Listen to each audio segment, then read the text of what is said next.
66 seconds, start the clock.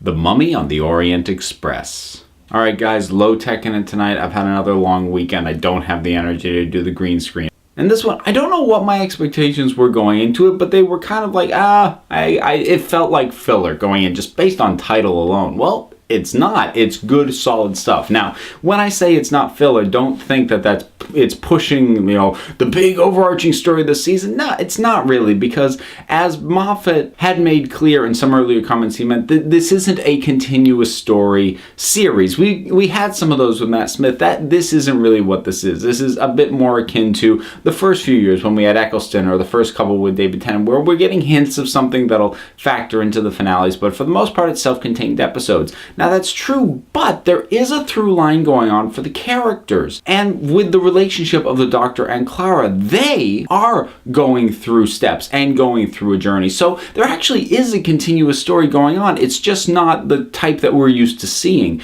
And this really comes immediately off of what happened in the last episode with the two of them, and it feels like a progression towards whatever happens next. And I really kind of like this approach, where any given episode is fairly self-contained and it's not a continuing story, but there is a progression with the characters. It's what keeps this episode from feeling like filler, because the characters have come off of where they were last time, and you feel like there's going to be a next step for what happens to them in the next episode, but you can still just watch the episode in isolation and it makes total sense. It's just a really well balanced episode. The setting is kind of cool. It's the Orient Express, 20s style train, but in space, and there's a mummy. And if you see it, which most people can't, but if you do, well, you're going to die in exactly 66 seconds from when you first see it. The whole thing's got that same kind of fun, retro yet high-tech atmosphere that Voyage of the Damned had. The supporting cast on this one is really good. There's a number of standouts, although I think my own personal favorite is there's an engineer character who's just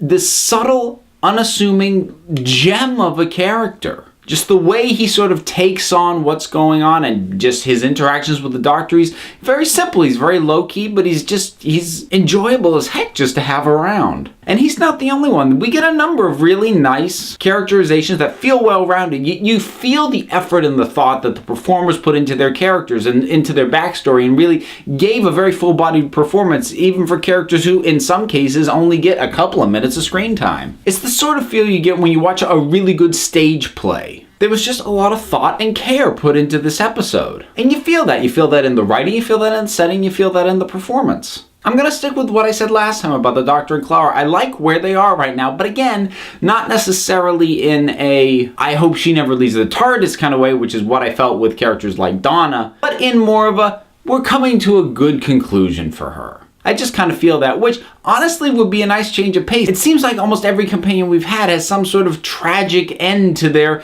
time with the Doctor, and it'd be kind of nice to have something wrap up in a nicer way, and it feels like Clara might be headed that way, and it'd be kind of nice, I think. And the usual stuff that's good is good. The little bit we get of Danny Pink, again, works very well. I just like the way he's being utilized. He's a type of character at this point that we've seen before in terms of what his function within the overall show is, but the way his dynamic plays is different than it has ever been with that type of character before. And I feel like we're getting that a lot this series, where we're getting stuff that we've seen before just played differently and handled differently than the times we've seen it before. And I think that's just a really good approach to this series overall, because it helps refresh, and so what was old is now new again, and it keeps them from having to try and reinvent the wheel when they've got perfectly good stuff that they've used before. They just put a new spin on it, it works again. So did you catch this episode? If so, let me ask you this one. Of the Doctor Who episodes that have gone for the sort of early 20th century aesthetic, so I would consider episodes like this one, Voyage of the Damned, which I mentioned, The Unicorn and the Wasp, even on the outside of that, Daleks in Manhattan.